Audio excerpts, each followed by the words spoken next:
Are you thinking of or planning the launch of a crowdfunding campaign and you're kind of scratching your head and just wondering which platforms should you go with when it comes to your launch? Well, in today's video, we are demystifying and really comparing to the major powerhouses when it comes to crowdfunding, which is Kickstarter and Indiegogo. So by the end of this video, you're gonna have a crystal clear understanding of the pros and the cons, the benefits and the drawbacks, the functionality of each, and which one is a best fit for you. Now, when it comes to selecting that crowdfunding platform or website, this is one of the most important decisions that you can make going into a major launch. So I wanna make sure you make the right one, and that's why I'm gonna have a very comprehensive video today. That way you can turn your ideas into products. You can impact the world for the positive, and you can really turn your passion into profit, which is what I love to talk about on this YouTube channel.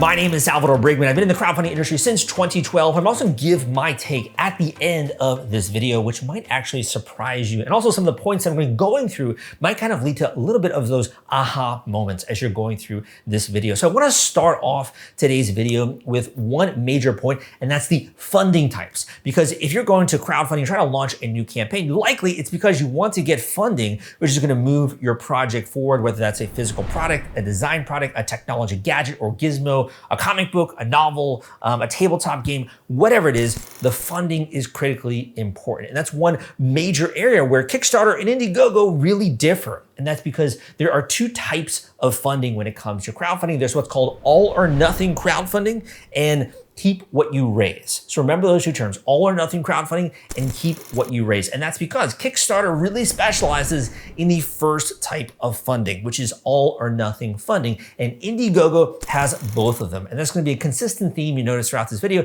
is that Indiegogo tends to be a much more of a flexible platform. Kickstarter is a little bit more rigid and also a little bit more prohibitive when it comes to their rules. And we'll kind of get more into that later on in the video. So when it comes to all or nothing funding, what does that really mean? That means if you set a $10,000 goal on Kickstarter to raise money, you have to hit or exceed that goal in order to actually keep those funds which have been raised. So all the time I'll have a student come to me like, Sal, that sounds so scary. And there are reasons behind that choice that go beyond the scope of this video and why you might actually want all or nothing funding. But Indiegogo, the competitor of Kickstarter, has two types of funding. One is called fixed and one is called flexible. So fixed funding is basically all or nothing funding. You have a $10,000 goal, you gotta hit or exceed that in order to keep the funds which have been raised. Flexible funding is when you have that 10K goal, but you only raise 8K, you can still keep those funds and you can cash out when it comes to your crowdfunding campaign.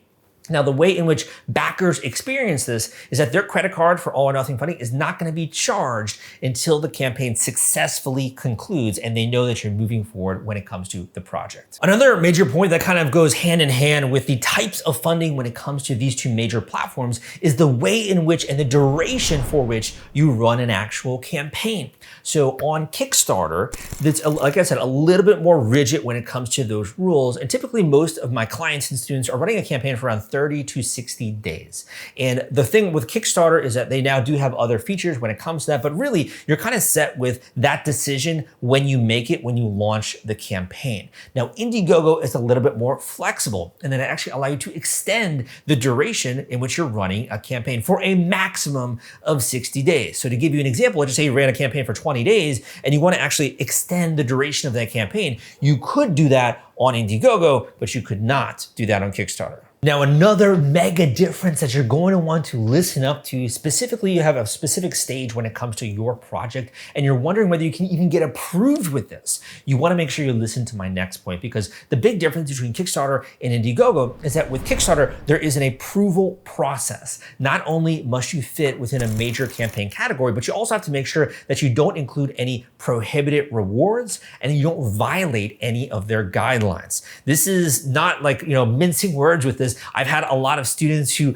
unfortunately have their campaign rejected the first time around, and maybe they have to change up some information on their campaign page to be able to be accepted. I've had other students that just don't fit into a major category, and they come to me wondering how are they going to launch a crowdfunding campaign. So Kickstarter is very strict on this. You want to be aware of the rules when it comes to the guidelines, but also the prohibited types of rewards on Kickstarter. Indiegogo is a tiny bit more lenient when it comes to launching, and they've had a lot more different types of projects than Kickstarter, and they're all much more international of a platform, though both of them do have a global presence. Indiegogo is going to allow much more flexibility when it comes to the stage of your project. So let me give you a specific example just so this rings home a little bit. Let's just say you have an idea or a concept. You could not raise money for that idea alone on Kickstarter. You need to have a prototype. You need to kind of like make moves towards getting that idea into reality and have a prototype that you could show backers. Because so many people have been scammed, right, when it comes to crowdfunding. You want to make sure you have something real. But with Indiegogo, you could actually launch under what they have as the concept stage when it comes to the crowdfunding website. To give you another simple example there, if you are enjoying this video, make sure you give it a thumbs up and leave a comment down below. Come subscribe as well if you want more video content just like this. But with Indiegogo, another major difference is that if you're already shipping out the product and you're mainly using this launch for like more of a marketing mechanism and to really make use of the Indiegogo marketplace, you could do that because you can have a shipping now stage, which is available on Indiegogo.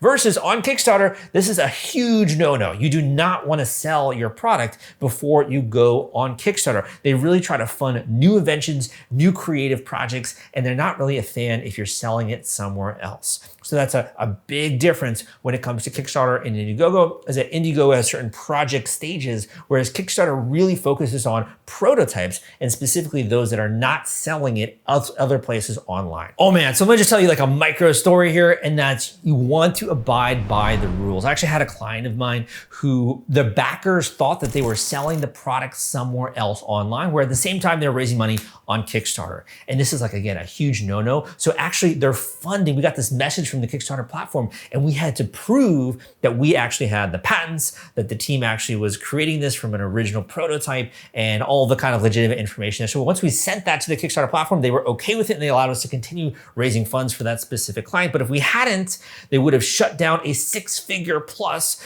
crowdfunding campaign. So you want to make sure that you're dotting your I's, you're crossing your T's, you have that documentation, and most importantly, you are not selling that product anywhere else. So my next point is really important. If you want to build a brand through this crowdfunding experience, if you want to have a tribe of people that are hanging on your every word and are waiting to buy that next product that you come out with, or even to run another crowdfunding campaign and get funding for that, you're going to want to listen to this point, because the community behind Kickstarter and Indiegogo are very different when it comes to raising money. We tend to see much more of a cosmopolitan community when it comes to Kickstarter. So that would be, for example, people that are into indie works like comic books, films, new music projects, new novels, new books, new artistic endeavors. And we also have a strong creative category and design category on Kickstarter. But people tend to like minimalism, they tend to like a very well-designed project and something that really has a story behind it. When we tend to notice and look at Indiegogo campaigns, I do think they're growing in a lot of different categories, but we really think about hardware and technology when it comes to Indiegogo as really a standout category. And I do think that they are great and they have an incredible marketplace, but just being honest here, Kickstarter's marketplace ecosystem is a bit bigger than Indiegogo's. There's no real studies behind that, but it could be, I'd say, between 2 to 3x the size when it comes to Kickstarter as compared to Indiegogo. While Indiegogo is actually the first crowdfunding website and came before Kickstarter, we've just seen more popular projects launched on Kickstarter over the years, which has led to the development of a greater brand when it comes to the Kickstarter platform versus Indiegogo. That being said, there are many successful case studies that have been launched on Kickstarter and Indiegogo, both on my podcast, the Crowdfunding Demystified podcast. You can go to listen to that and you can see some episodes and lessons from guests who are raising money every single week. In addition, my students and my clients have had successful campaigns on both platforms. Okay, Sal, I feel like I'm getting a little bit of an idea here, but what about the fees? What about the things that I'm going to be paying in order to actually launch this campaign? Can you please talk a little bit about that? That's a very common question that I get. The people that actually go to my website, crowdcrux.com, and will write into me. And I've really tried to, make this video more comprehensive in that way. So to answer that question, the fees are going to actually be quite different when it comes to Kickstarter versus Indiegogo. Now, if you are doing, let's just say, all or nothing crowdfunding, and you're doing that on either platform, you're going to be paying a 5% fee plus credit card processing on top of that. So that's going to be a little bit different depending on where you're located. We'll just say a 5% platform fee on both Kickstarter and Indiegogo when it comes to all or nothing crowdfunding. Now, if you're doing flexible funding, that's obviously going to be a little bit different when it comes to Indiegogo because you're going to be assessed that fee even if you don't hit your goal. Whereas with Kickstarter and Indiegogo with all or nothing, you're only going to pay that fee if you actually receive those funds in your bank account and you have a successful crowdfunding campaign. That being said, there's actually a really interesting fee as well that you might not be aware of. And that's that if you go and you check out on Kickstarter, you're gonna be able to add on add-ons and those kinds of things. If you compare that experience to Indiegogo, Indiegogo is also going to take a tip or going to request a tip from your backers. So technically that's not a fee, but it's one thing you should be aware of, which is that your backers are gonna be asked by Indiegogo's platform itself to make a contribution or a tip to help fund the platform. So something really interesting. I think they need a little bit more transparency as well when it comes to Indiegogo. What are they actually using those tips for in order to forward crowdfunding initiatives? So to make it more simple, you're probably paying around a 5% platform fee plus maybe 3% when it comes to credit card processing. But let's just say that you went from Kickstarter and you decided, okay, I had a really successful campaign. I'm going to then go onto Indiegogo In Demand, which is actually a new program where you can continue to raise funds on Indiegogo In Demand. If you were to make that shift and in that way make the best use of both marketplaces, you would actually be paying a higher fee when it comes to Indiegogo In Demand. If you're coming from Kickstarter, you'd be paying an 8% platform fee versus if you went from Indiegogo to Indiegogo In Demand, you'd be paying the same fee. In addition, any kinds of pledges or funding that Indiegogo drives to your campaign, you would be paying in total a 15% fee when it comes to the funds coming from the Indiegogo marketplace. Want to take all the stress out of fulfilling your Kickstarter rewards? Fulfillrite is the turnkey solution that puts product delivery on autopilot. The Top Campaigns uses trusted high-tech provider to store, package, and ship their products. Focus on growing your business. Leave shipping to the experts. Don't wait. Get a custom quote from Fulfillrite today. Link in the description. So I've tried to really demystify this not only on this YouTube channel, but also my podcast. And in addition, I have a free course out there as well that walks you through both Kickstarter and Indiegogo when it comes to some of those nitty-gritty tutorials with functionality and kind of the things that we don't really talk about a lot on broader YouTube videos. So if you want to learn more about that free course, you can go down below at the link crowdcrux.com/Kickstarter. That link will take you there and you can enter your name and email and start getting emails from me both on Kickstarter and Indiegogo. And I also have a book out there called the Kickstarter Launch Formula, which really boils us down to a science, the paint by numbers formula that goes into smashing your goal, whether you're going with Kickstarter or Indiegogo. I dedicate an entire chapter just to Indiegogo, so there's a lot of information there, and you can listen to that on the way to work via Audible or on the go, or you can get a paperback version and also read through that book, the Kickstarter Launch Formula, and I'll include that in the description. When it comes to functionality, Kickstarter has actually been making a lot of strides in the past year or two when it comes to that, but historically, Indiegogo had actually more functionality than Kickstarter. But what I would say is that there are a couple of major differences here when it comes to functionality. First difference is the way in which projects are presented on the platform. So if you go to Indiegogo's homepage, so at the time I'm actually recording this video, you're first going to see pricing and percentages off when it comes to the actual products. If you go to Kickstarter, you're going to see more so funding meters. So one little bit of functionality you should be aware of is just the way that backers are experiencing your projects. On both Kickstarter and Indiegogo, you can do critical things like upgrading and implementing an image on your reward or perk when it comes to Indiegogo or Kickstarter. You can also have images and text within your story. You can upload a pitch video. So a lot of the similarities here is really the bare bones crowdfunding media assets, which almost every campaign now has to have in order to be successful. I would argue that because of Indiegogo's functionality, it's actually easier to run more of like a referral contest using that dashboard and that platform. However, Kickstarter, there's other tools out there like Kickbooster, which make it really easy as well to run a referral program. It may or may not matter to you depending on your appetite as a digital marketer, but when it comes to Indiegogo, you're usually going to be using YouTube as the embedding medium when it comes to that video. So a lot of your analytics when it comes to that pitch video are going to actually appear on YouTube in your account there versus on Kickstarter. Kickstarter has more of like a built-in video tool. So you're going to upload it to Kickstarter and you'd be able to see things like video completion rates or average watch duration on the actual Kickstarter platform itself. Things have sped up a lot in recent years again, so you can install Google Analytics analytics. You can also install a metapixel on both of these platforms. There's a lot more similarity and functionality where Kickstarter used to not have a post-crowdfunding marketplace. Now they have what's called Kickstarter late pledges, and Indiegogo has Indiegogo in demand. But one major difference right now is that Indiegogo is really promoting what's called their indie shop. Their indie shop is where it's much more focused on e-commerce, versus Kickstarter yet doesn't have that kind of marketplace or a way to promote successfully funded projects in that way. To go just a tiny bit through some of those tactics, more tactical things when it comes to rewards, a big difference would be Indiegogo allows you to do a secret perk, versus Kickstarter really focuses on having those perks available, and maybe you decide to select certain ones which are then only available when it comes to Kickstarter late pledges. Both allow you to do some kind of a fear of missing out mechanism, which is, for example, like, a certain number of early birds that are available. Both are allowing you to now, like I said, customize the image and have different items that are part of those rewards. And both of these platforms are developing pre-launch mechanisms which allow you to kind of display that project before it's coming live. On Kickstarter, that's called notify me when going live. You have to be approved on Kickstarter before you get access to that page. And also there is one similar to that on Indiegogo. I do think there are a couple of major points that I want to mention specifically when it comes to Indiegogo as well. For example, the Trust Proven program, which shows when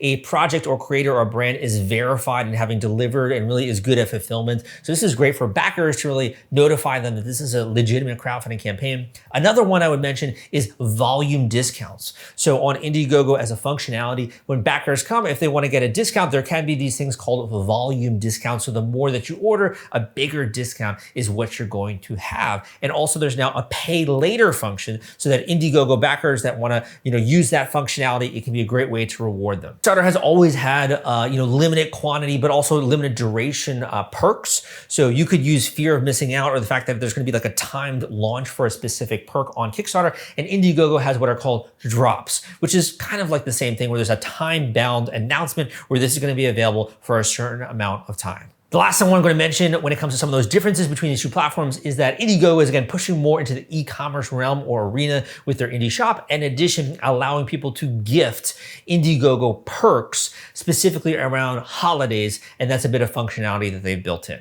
So if you're watching this, you're probably like, oh my gosh, Sal, there's so many similarities and differences between these. My head is spinning. Just tell me which one. Just give me like an insider's view when it comes to this. Well, one thing I will say is that historically, Kickstarter has again been much more of like a closed off platform versus Indiegogo has been willing to work with you a tiny bit, even like barter a deal, do promotion on your behalf, give you a little bit of advice and feedback along the way. So they are a smaller platform. And again, they're not necessarily the leader in space, but you can see that they're aggressively adding much more functionality and they have a little bit more personalized say when it comes to that. So if you want more contact with the staff, Indiegogo would definitely be something that I'd say you should look at or consider. Kickstarter, again, has a bigger marketplace, has more successfully funded projects, but they're a little bit more standoffish. It's a little bit harder to get into contact with the staff, but that is changing. And we do see noticeable improvements when it comes to being able to get clear answers and to have feedback, but still it's not really where you'd like it to be. So we've taken away a lot of great information at this point, but let's get into the juggernaut in the room, which is which one would I recommend when it comes to your project? Which one should really be on your radar and which one should you focus your time on? Well, first of all, I don't know you, of course. It'd be great if you could introduce yourself. You could shoot me an email at my website, crowdcrux.com. You can leave a positive comment down below. But what I will say is that there are usually specific types of creators that are out there. If you're more in the concept stage, the idea stage, and you're not interested in taking that further, you're probably going to be launching on Indiegogo. And again, that concept stage when it comes to the stage of the project.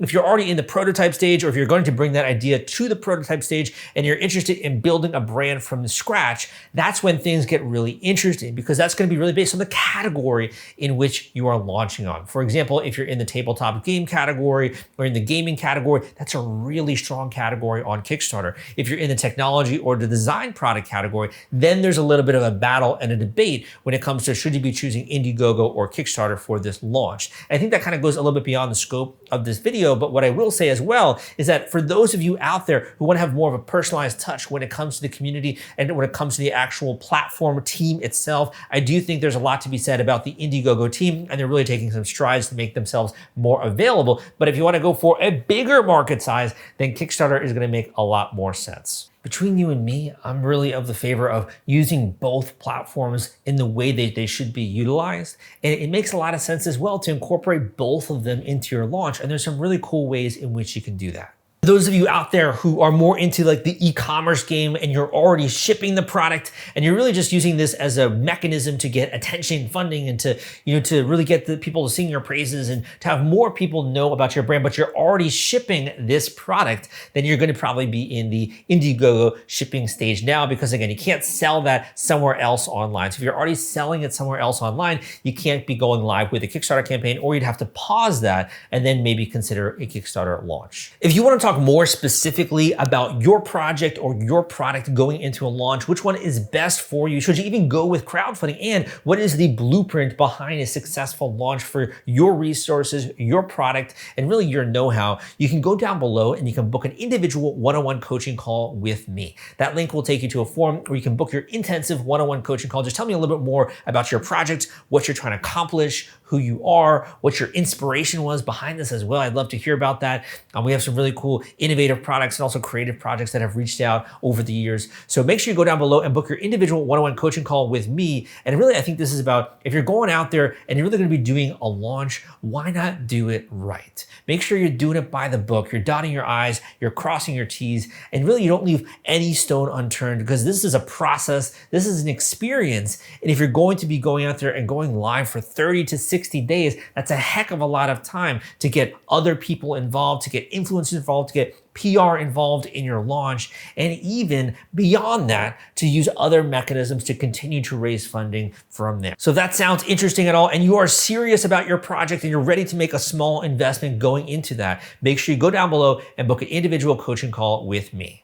All right, man, I hope you enjoyed this video. Again, my name is Salvador Briggman. Come like this video, subscribe if you want more content like this every single week, and leave a positive comment down below. If you do nothing else, take some action towards your goals. Have a big dream going into this launch, because literally one successful project can change your life overnight. It can allow you to make a career shifting decision. It can allow you to build the business of your dreams, or even run multiple campaigns years into the future. I've seen it happen. So make sure you hustle, you take action, soak up as much information as possible, and good luck with your launch.